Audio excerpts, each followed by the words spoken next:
Uma boa tarde a todos.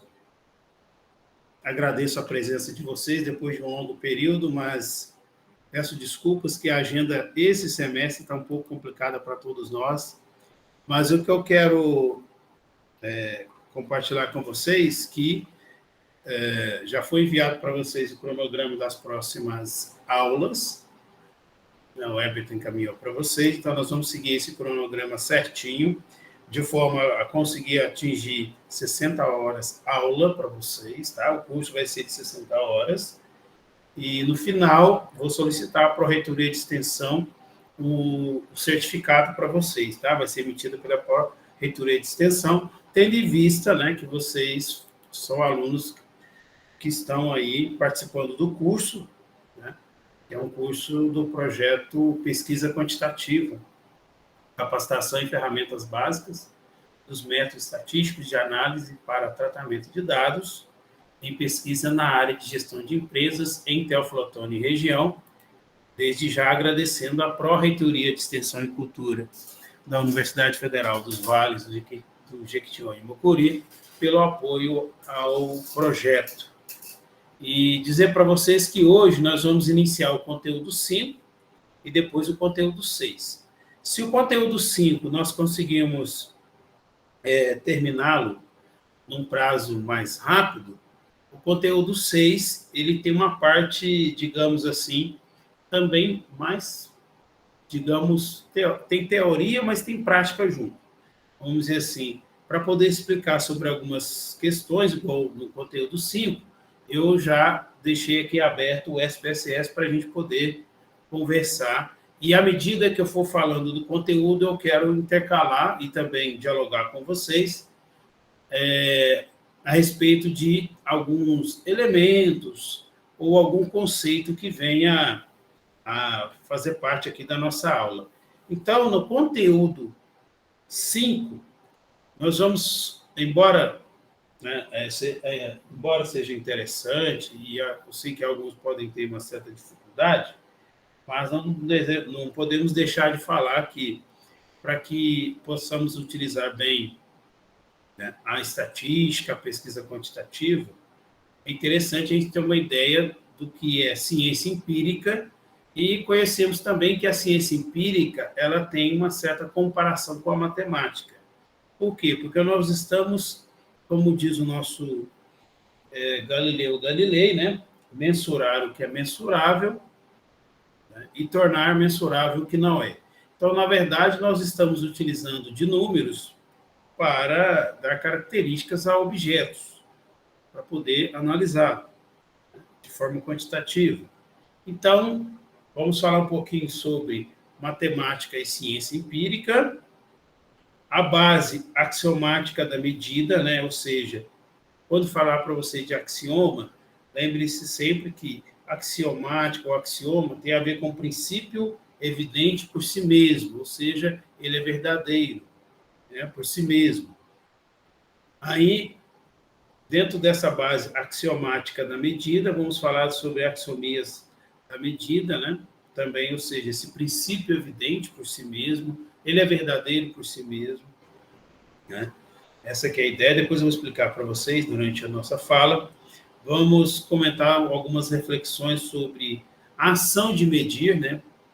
Como eu vou medir os objetos, o fenômeno. Então, nós vamos ver aí, inclusive, exemplos do dia a dia de como nós podemos trabalhar, né, com essa questão de medida. E o que é medir?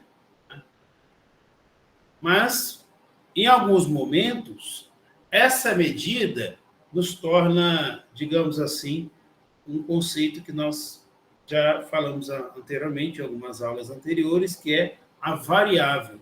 A variável vai nos ajudar a medir e a compreender e a entender aquele objeto. Só que um conjunto de variáveis, em muitos momentos, esse conjunto de variáveis, eles contribuem na explicação do que nós podemos chamar de construtos. O que são esses construtos? Um exemplo que eu sempre falo, e já comentei com vocês, que você, você não mede felicidade. Felicidade é um construto, é uma ideia, é um abstrato. Mas eu posso medir variáveis que contribuem na explicação da felicidade. Felicidade não tem como medir, mas eu tenho variáveis que possam me ajudar a compreender esse construto chamado felicidade. Um exemplo, você estar bem na família, né? Eu posso medir isso.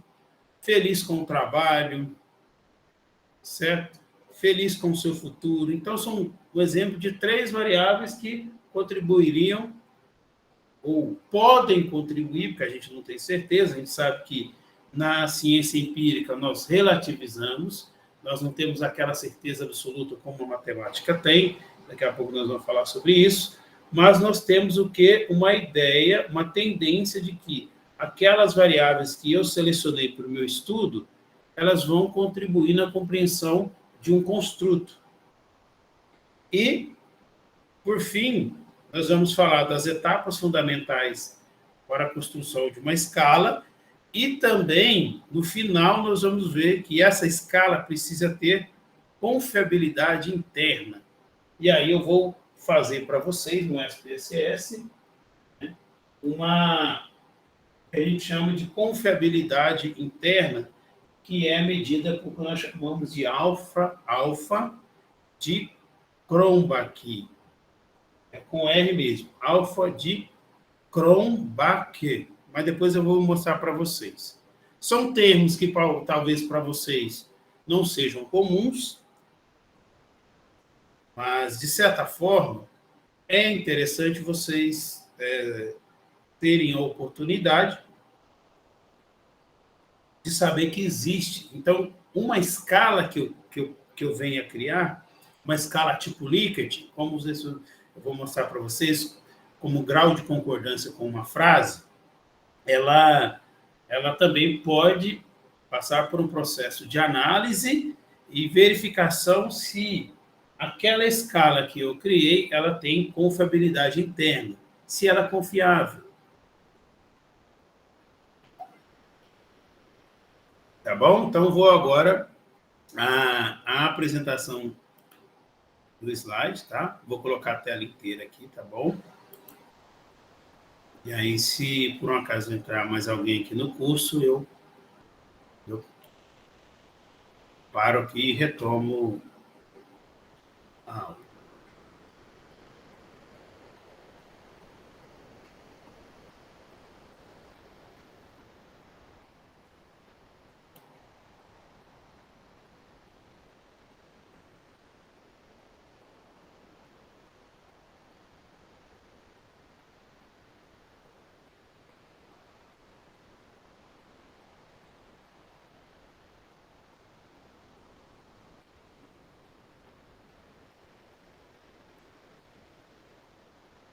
Inclusive, depois eu vou pegar e encaminhar para vocês o novo slide que eu postei lá para vocês no WhatsApp, mas eu acrescentei mais alguns detalhes aqui.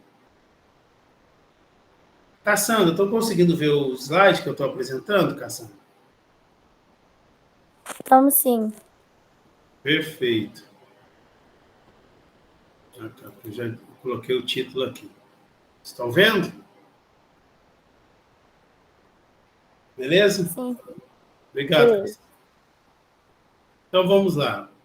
Aqui é o título do projeto e nós vamos falar um pouquinho sobre escala de medida ou mensuração. Logicamente, anteriormente nós falamos sobre isso, mas nós não nos debruçamos em detalhes a respeito da medição, da medida. Primeiramente, dizer o seguinte: quando nós falamos de pesquisa quantitativa, nós estamos falando em trabalhar com números para explicar fenômenos. E, se tratando de números, nós temos a ciência, que é a matemática. Certo? E a matemática, quanto à ciência empírica, o empirismo, que vem, você já sabe, de Augusto Comte, do positivismo, O que é essa ideia do positivismo? A ideia do positivismo é mostrar que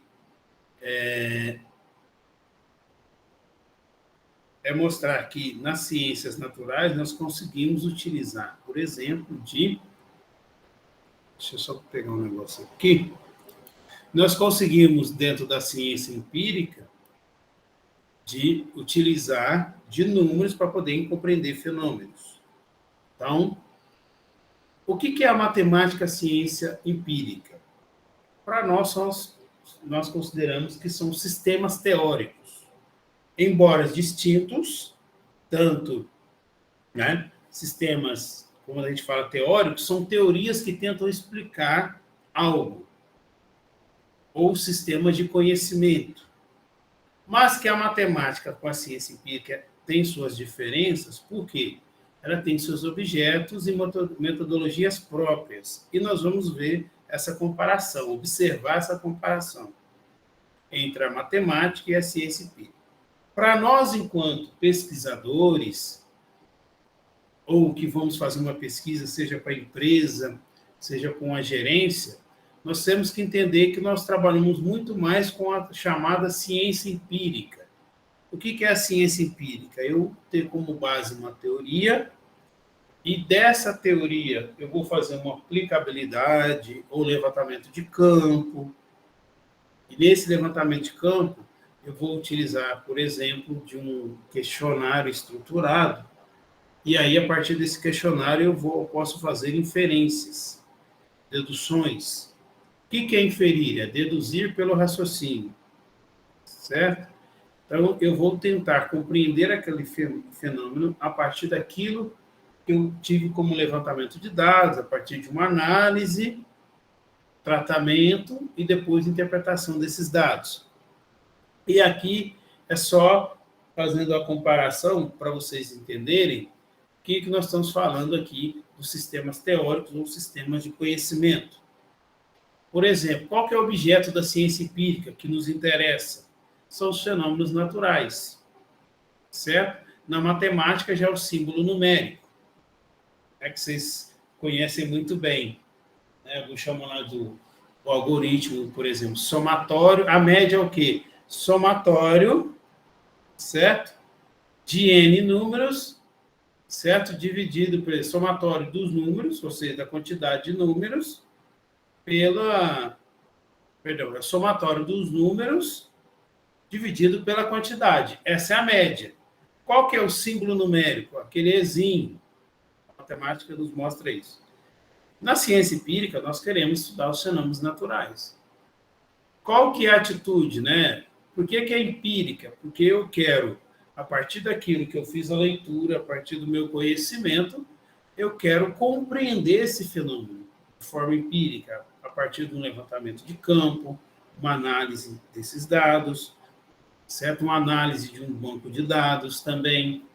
Por isso que a gente chama, né, de empirismo, porque a partir de uma pesquisa que é sequencial, lógica, que exige um protocolo, eu vou tentar entender o fenômeno. Do ponto de vista metodológico, a ciência empírica, você tem a observação e você também tem o que nós chamamos de controle. Por quê? Porque você, enquanto pesquisador, quando vai para um levantamento de campo para realizar uma pesquisa, você tem que, ao mesmo tempo, ser um bom observador, mas também você tem que controlar aquele fenômeno que você está estudando. Mas de que forma que eu vou controlar, professor? A partir daquilo que você está aplicando, o questionário, as medidas, né? Ou seja, você está, de certa forma, na questão metodológica, se tratando da ciência empírica, você é o pesquisador que tem que entender bem aquele fenômeno que você está estudando, e a compreensão do fenômeno que você está estudando já é uma forma de você ter um certo controle. Por quê? Primeiro que você vai ter que escolher aquilo que nós chamamos anteriormente de universo delimitado. Eu não consigo, muitas vezes, estudar o Brasil inteiro, mas eu posso estudar um universo delimitado, Minas, Vale do Mucuri, Vale do Jequitinhonha.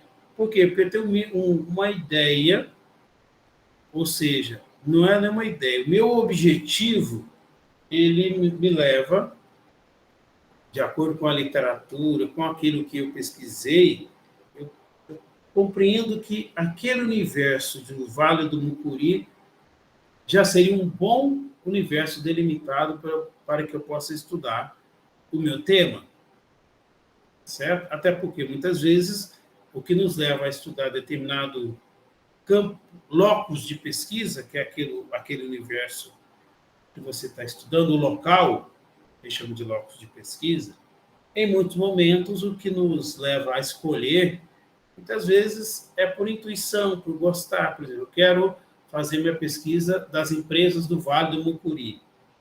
Por que empresas do Vale do Mucuri? Porque eu me identifico, eu sou aqui do Vale do Mucuri e considero pertinente estudar as empresas do Vale do Mucuri. Perfeito, é o seu locus de pesquisa. São as empresas do Vale do Mucuri. Aí você vai pensar, mas peraí, para eu poder estudar a empresa do Vale do Mucuri, eu preciso saber quantas.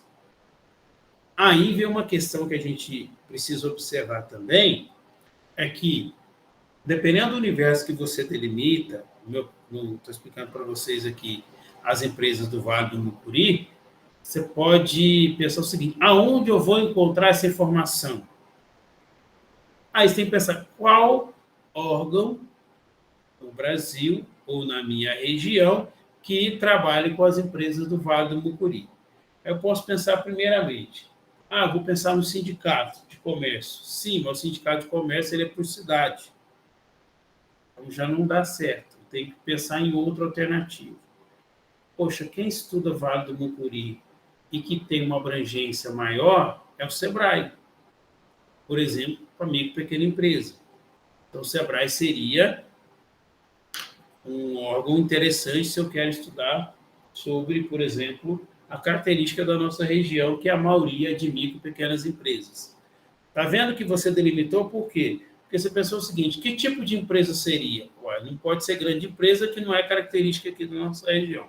Se eu for estudar grande empresa, do ponto de vista metodológico, não é tão representativo, porque empresas de médio e grande porte não é a realidade do nosso Vale do Mucuri.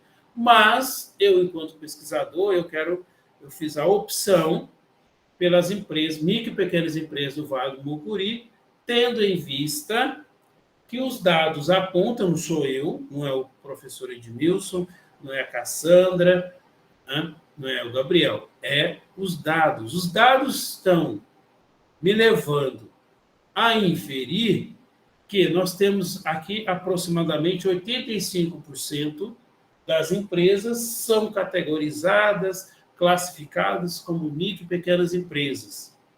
Se a maioria, 85% de micro e pequena empresa, um exemplo, tá? Que eu não sei o percentual correto ainda, que eu não fiz essa pesquisa, mas é um percentual maior assim, pelo menos acima de 50% de micro e pequena empresa. Principalmente para alguns critérios, de número de funcionários ou faturamento, tem esses critérios. E aí, se a maioria, 85%, são de micro e pequenas empresas, isso justifica a minha pesquisa, tendo em vista que a maioria de micro e pequenas empresas. Então, eu vou estudar micro e pequenas empresas, eu tenho um órgão que trabalhe com elas, que é o chamado SEBRAE. Bom, diante disso, né, após eu escolhi micro e pequenas empresas no Vale do Mucuri. Perfeito, escolhi micro e pequenas empresas do Vale do Mucuri. E ao escolher essas micro e pequenas empresas do Vale do Mucuri, para poder estudar, por exemplo, quero ver faturamento, tipo de gerenciamento, 2 exemplos aí de variáveis que eu possa estar estudando. Após a análise, né, que é a parte da metodologia, que ela pode ser dividida em várias etapas, entre elas, por exemplo, elaboração do questionário. Eu posso elaborar o questionário de que forma, professor? Você pode elaborar o questionário a partir da teoria, que nós vamos ver. Inclusive, criar escalas. A partir daquilo que eu tenho como leitura, a partir daquilo que eu tenho como conhecimento, eu vou elaborar o questionário. Depois de elaborado, eu faço um pré-teste. Se no pré-teste que é o público de, por exemplo, gerentes de micro e pequena empresa, depois do pré-teste, eu faço o refinamento de acordo com as opiniões das pessoas entrevistadas que mostraram algumas deficiências no meu questionário, algumas inconsistências, ou talvez a pergunta não foi bem elaborada, aí eu tenho que passar por essa fase. Dito isso, o que nós temos aqui como item, ou como item a certeza, na matemática a certeza é absoluta, porque você vem de uma verdade que se chama teorema. Na ciência empírica, ela é relativa porque você vem de uma verdade chamada fato. Quando se cria um teorema na matemática, o teorema é absoluto, ou seja, a resposta, o resultado é absoluto. Já quando nós falamos de ciência empírica, como eu estou estudando um fato, né, que faz parte daquele fenômeno, por exemplo, o fato pode ser o gerenciamento de micro e pequenas empresas do Vale do Mucuri. Se esse gerenciamento de micro e pequenas empresas do Vale do Mucuri, eu posso dizer que o meu resultado depois da minha análise, tratamento, análise e depois interpretação dos dados, ele é relativo. Por que ele é relativo? Porque muitas vezes eu não posso ter a ousadia de dizer que, se eu conseguir analisar o estilo de gerenciamento das micro e pequenas empresas do Vale do Mucuri, eu não posso dizer que o estilo de gerenciamento das empresas do Vale do Mucuri sejam semelhantes ou representativos das micro e pequenas empresas do Vale do Jequitinhonha. Não, eu teria que fazer uma outra pesquisa. Por isso que a certeza na ciência empírica ela é relativa. Relativa a quê? Relativa, no nosso caso, aos estilos de gerenciamento das micro e pequenas empresas do Vale do Mucuri, no momento que eu fiz a pesquisa, por exemplo, de 2019 a 2022, então, é específico desse público, específico desse universo, específico desse locus de pesquisa. E o critério da verdade? O critério da verdade são os meus testes empíricos. Aí eu tenho infinitas formas de analisar. Eu posso fazer teste de médias, né? Eu posso fazer teste de hipóteses. Então, assim, são situações que vão nos levar a dizer qual que é o meu critério da verdade, né? Ou critério de verdade. Agora, do ponto de vista da matemática, vocês estão vendo ali que a certeza é absoluta e o critério de verdade ela é a consistência interna do argumento. Então, por quê? Porque foi um teorema um pouco diferente do nosso empírico, que nós estamos falando de estilos de gerenciamento das micro e pequenas empresas do Vale do Mucuri. Para esse estilo de gerenciamento, depois eu vou fazendo testes para verificar, né? Por exemplo, que nós vamos ver aqui, um deles é o teste da minha escala, que é o famoso alfa de Cronbach, tá? Que é um exemplo de teste que eu tenho que fazer, inclusive, para verificar se a minha escala ela tem confiabilidade interna, se ela tem confiança. Na estatística, nós chamamos de confiabilidade interna. E a ciência empírica, ela tomou conhecimento, ela se apropriou, principalmente da linguagem matemática, para fazer o quê? Para descrever o objeto do próprio estudo. Lembre-se, o nosso objeto de estudo dos estilos de gerenciamento da micro e pequena empresa, qual que é o meu objeto de estudos? Alguém pode arriscar a dizer, não? Deixa eu ver quem está aqui. Bruna, Gabriel, Soraya. A Cassandra saiu, né? Deve ter caído da internet.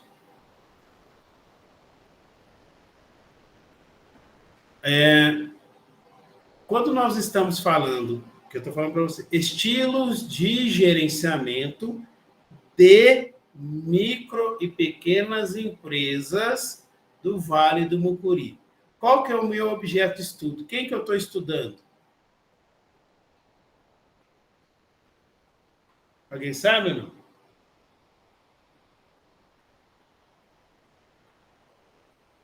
Uma dica. O meu tema é sobre estilos de gerenciamento. Então, o meu tema... obrigado, Soraya. O meu tema é estilos de gerenciamento. De quem?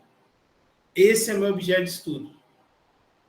De micro e pequenas empresas do Vale do Mucuri. Então, toda vez que vocês observarem um objetivo, vocês sempre pensem o seguinte: existe um tema.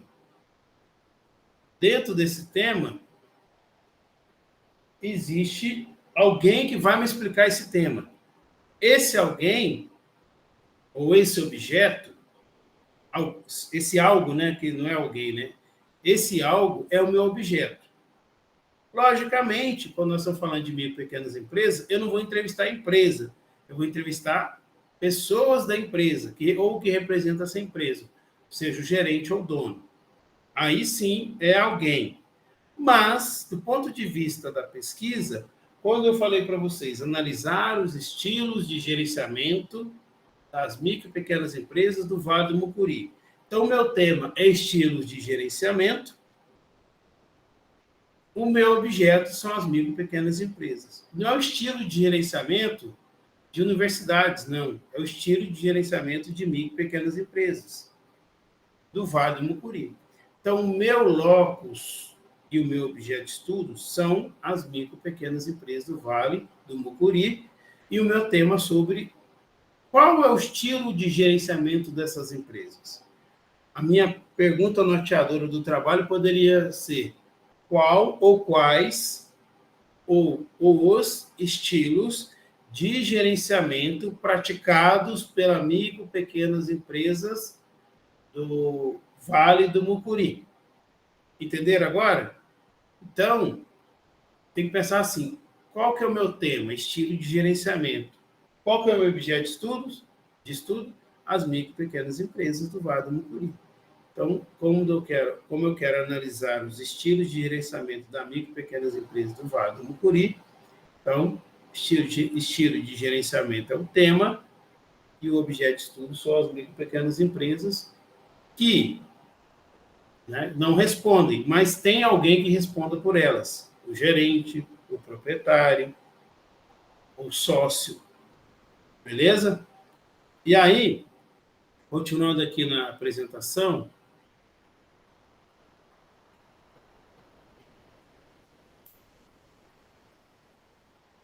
então a ciência empírica, ela se apropriou, podemos dizer, da linguagem matemática para descrever o seu objeto próprio de estudo, na medida em que contribui para distinguir os níveis diferenciados de conhecimento. Ou a gente pode avançar no estudo sobre o meu objeto, ou eu posso recuar também. Aí algumas pessoas falam assim: não, mas se eu estou recuando, significa que a minha pesquisa não é válida. Não. O resultado que você chegar, mesmo que seja verdadeiro, tá, na sua hipótese, ou falso, é resultado. O avanço ou o recuo são resultados. Então, nem sempre eu vou fazer uma pesquisa e achar aquilo que eu considero que seja o ideal. Muito pelo contrário. Se você achar algo que os seus estudos deu totalmente diferente ao que você leu, ao que você entende, por um lado, é interessante porque vão surgir novas indagações. Por que o meu resultado, eu esperava, né, que o resultado fosse X, o resultado deu Y? Poxa, então alguém pode pegar o seu trabalho, fazer uma leitura e até apontar aonde que você possa ter errado. Pode ter errado na questão de definição do tema, definição das variáveis, certo? Como disse para vocês, você pode ter um erro também, erro amostral e não amostral. Então, algo talvez possa ter acontecido. Ou, se não, você fez uma pesquisa totalmente dentro do protocolo científico, sequencial, lógico, todas as etapas, tudo realizado da forma mais correta possível, porém o resultado é diferente. Aí você pode pensar o seguinte, mas se eu fiz tudo igual, inclusive ao meu autor de referência, e o meu resultado é diferente, muitas vezes também depende do seu universo o seu universo delimitado pesquisado. É como eu disse para vocês, estilos de gerenciamento do Vale das empresas ou das micro e pequenas empresas do Vale do Mucuri podem não ser iguais ao estilo de gerenciamento de micro e pequenas empresas do Vale do Jequitinhonha. E aí, para poder entender isso, nós utilizamos dos números, né, que eu já até comentei com vocês, a célebre frase de Galileu Galilei.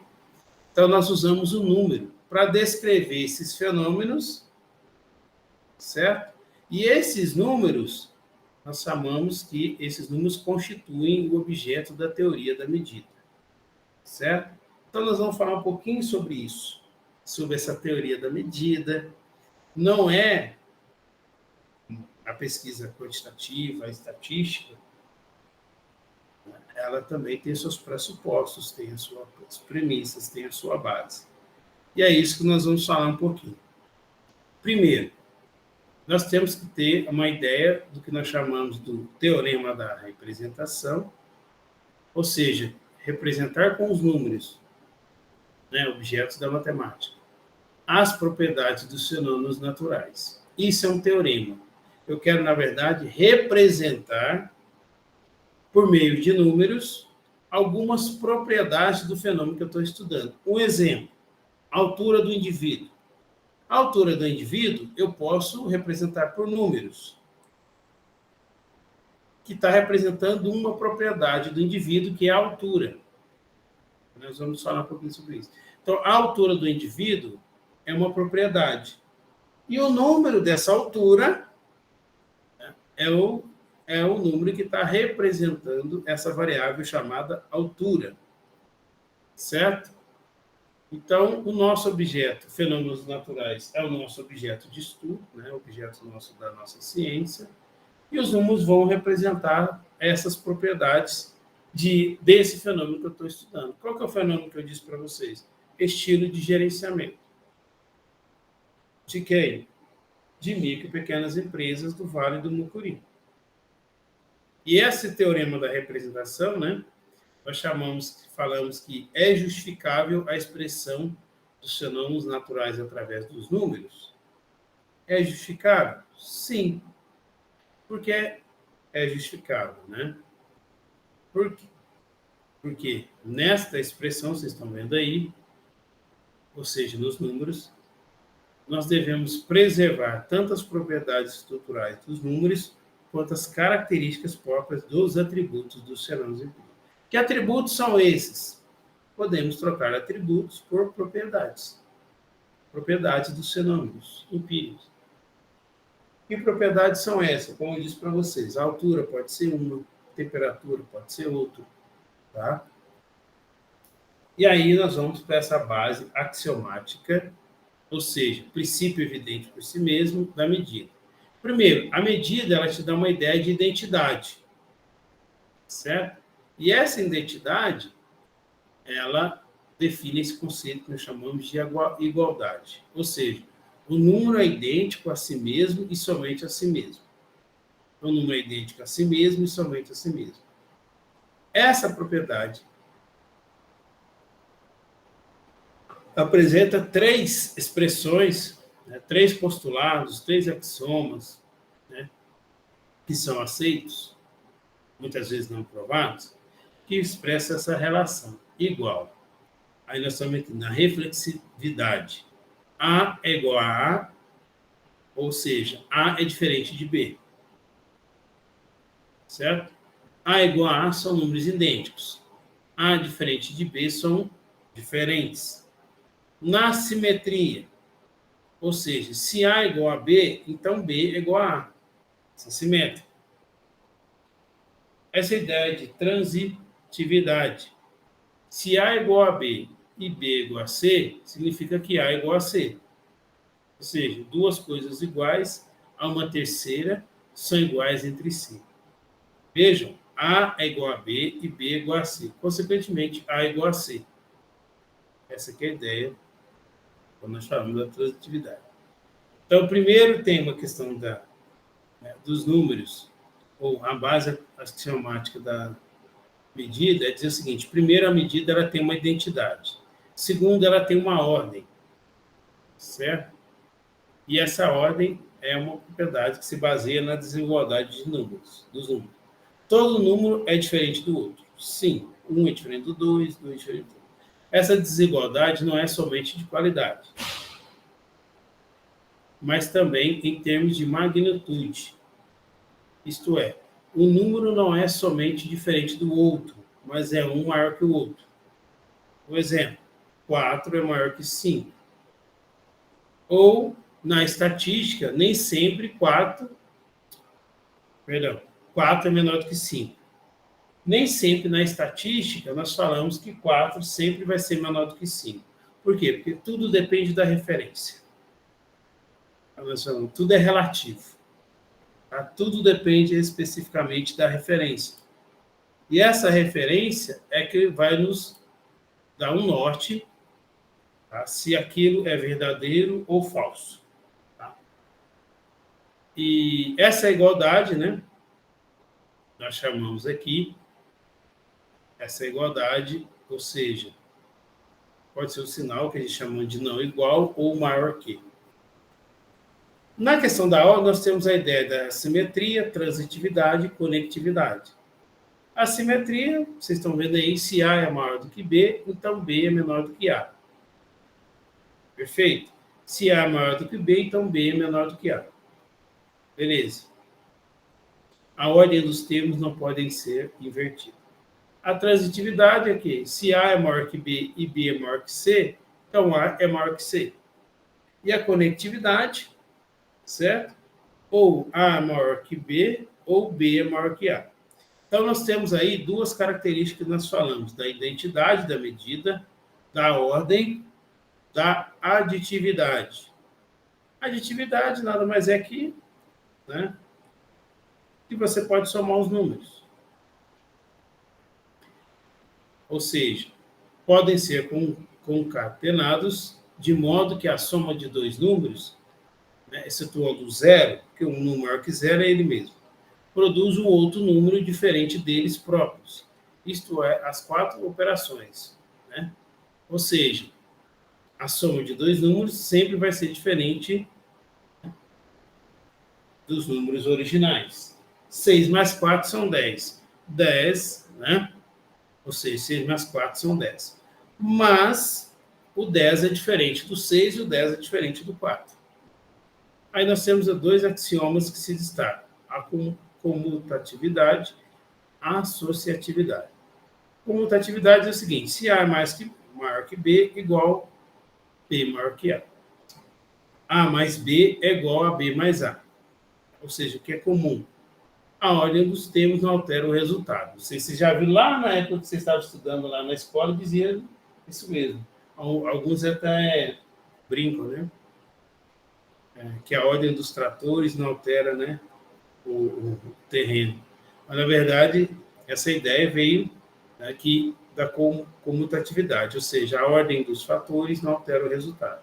A mais B é igual a B mais A. Associatividade, A mais B mais C é a mesma coisa que eu dizer que é A mais B mais C. Ou seja, é uma ordem de associação, de combinação.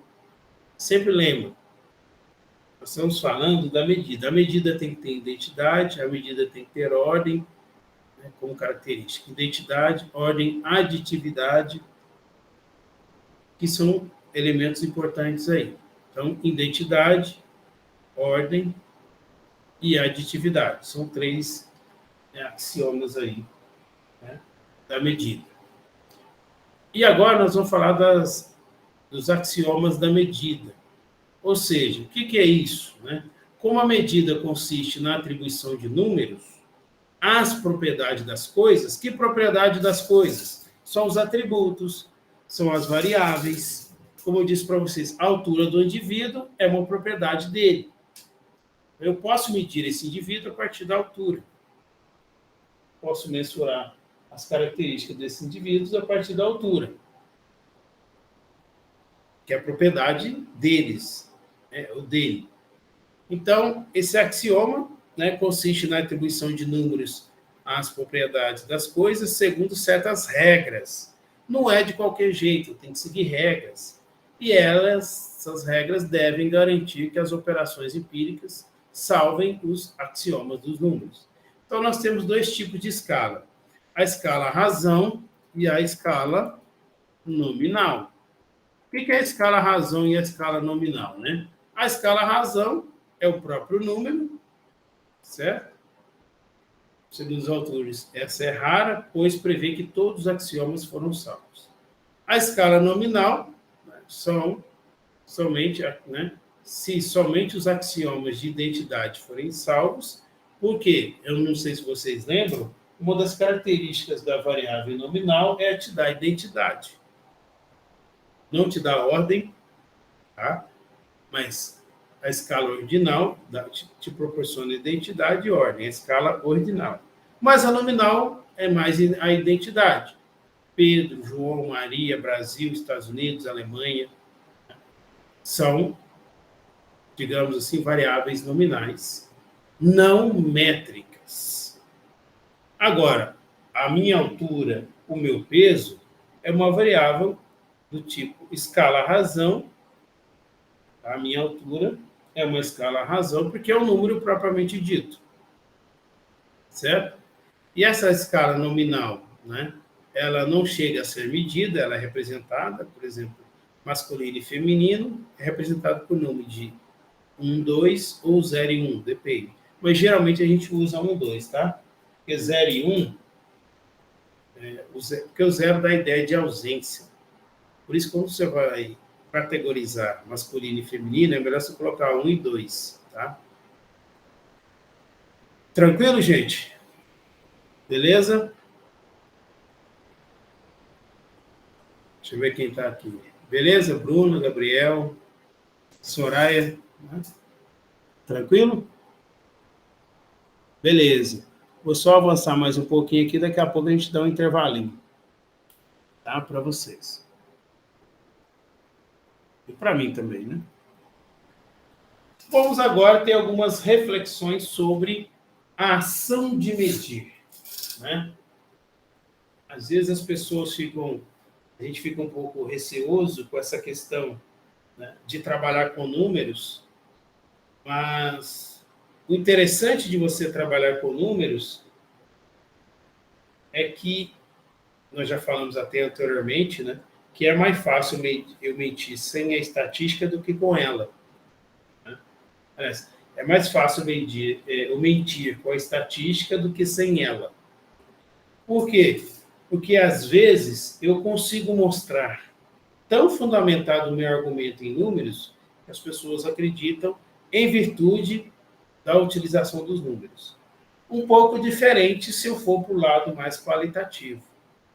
Eu não posso jamais afirmar algo, né, afirmar um comportamento, por exemplo, do indivíduo, ou um estilo de gerenciamento, né, que nós chamamos das micro e pequenas empresas do Vale, Jequitinhonha e Mucuri, só por palavras. Se eu for expressar por números, fica muito mais robusto e mais consistente. Se tratando que nós estamos falando de pesquisa quantitativa. Então, nesse item das reflexões sobre a ação de medir, né, primeiramente, nos remete a pensar em resultados numéricos. Segundo, medir o comprimento de uma sala nos impulsa a buscar, nos impulsiona a buscar uma trena. Eu só quero medir a sala, eu vou usar uma trena. Estendê-la ao longo da dimensão e registrar o número atingido no limite dessa extensão. Então, primeira coisa, se eu quero saber a dimensão de uma sala, ou o comprimento de uma sala, o que eu faço? Eu vou pegar uma trena e medir. Então, teoricamente, ela já está saindo do campo da ideia, está indo para o campo do empirismo. Então, eu tenho que estou utilizando um instrumento chamado trena para poder medir o comprimento da minha sala. Então, eu já estou pensando da seguinte forma: eu já saio da ideia da sala, já vou para a ideia da dimensão dessa sala, que é um atributo, né? A dimensão da sala é um atributo, ou o tamanho, ou o comprimento. Por vezes, intencionamos medir objetos para os quais não existem instrumentos numéricos, levando-nos a reconhecer que existem exigências de outras expressões de medidas que não são numéricas. Em muitos momentos, nós não temos mesmo instrumentos numéricos para poder medir. Bom, um exemplo que eu falei para vocês é a felicidade, que é um construto. Eu não consigo medir felicidade, né? Mas eu tenho que pensar quais outros instrumentos eu posso utilizar para medir a tal felicidade. Como eu disse para vocês, aí tem diferentes variáveis que podem contribuir na explicação do construto chamado felicidade. Portanto, quanto a medir desde logo, devemos considerar 3 categorias de elementos essenciais que compõem esse ato de medir. Primeiramente, a classe formada pelos objetos que devem ser medidos. Um exemplo, pessoas. Eu posso pensar nas pessoas, né? Eu posso ter classe de pessoas, certo? Para que eu possa pensar também em medir. Em segundo lugar, escolhemos uma propriedade, uma grandeza ou uma dimensão inerente a esses objetos. Um exemplo, a altura do indivíduo. Essa é uma propriedade que eu escolhi. A classe são os indivíduos, as pessoas. A propriedade que eu estou querendo analisar é a altura dessas pessoas, ou a grandeza, ou a dimensão. Certo? E que essa medida, chamada altura, constituirá aquilo que deverá ser medido. Eu quero medir a altura do indivíduo. E, finalmente, precisamos de um instrumento de mensuração. Então, primeiro eu tenho que pensar no objeto, depois eu tenho que escolher qual propriedade desse objeto eu quero medir, e, por fim, que tipo de instrumento eu vou utilizar para medir.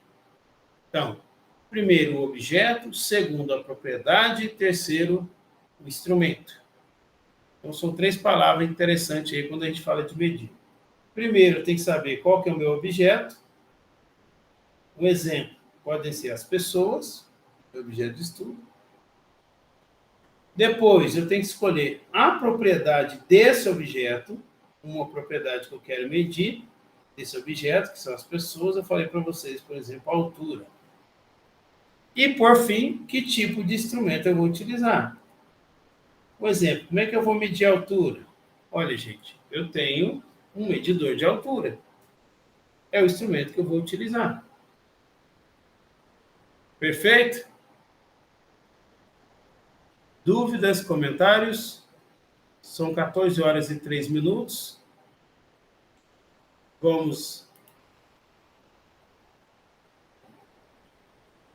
Vou parar um pouco a apresentação aqui, tá? Vamos dar uns minutinhos, né, para a gente poder tomar uma aguinha, dar uma relaxadinha, e daqui uns 10 minutos a gente já retorna, tá bom? Vou parar a gravação. Agradecendo a presença, né, da Soraya, Gabriel e Bruna. Vou parar a gravação.